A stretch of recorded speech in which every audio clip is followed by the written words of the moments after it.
The national debt crosses the $20 trillion mark. It was big news when our national debt passed the $20 trillion mark.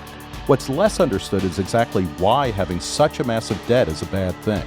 The sheer size of the existing debt is deeply worrying to economists on both the left and the right, who agree that when debt reaches 90% of GDP, it means painfully slow economic growth, creating what's called a debt overhang. A group of progressive economists affiliated with the University of Massachusetts predicted in 2013 that a debt burden at that level would result in an annual growth rate of just 2.2%. Which means economic stagnation and anemic job growth. So when will our debt load cross the 90% threshold? It's actually been at more than 100% of GDP for years now. Periods of slow growth associated with debt overhangs almost always last more than a decade and sometimes stretch out over a quarter century.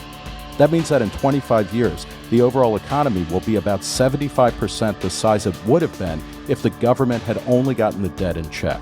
Countries like New Zealand, Canada, and Germany have demonstrated that when governments reduce debt, good things happen. U.S. spending, by contrast, has been above 20% of GDP for years, which is well above the historical average. No wonder the Congressional Budget Office predicts that the economy will grow less than 2% annually over the next decade.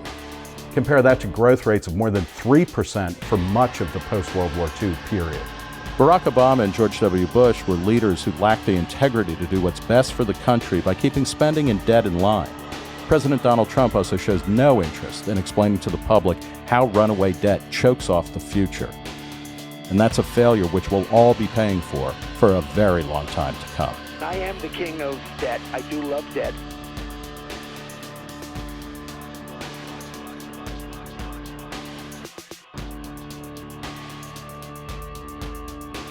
I am the king of debt.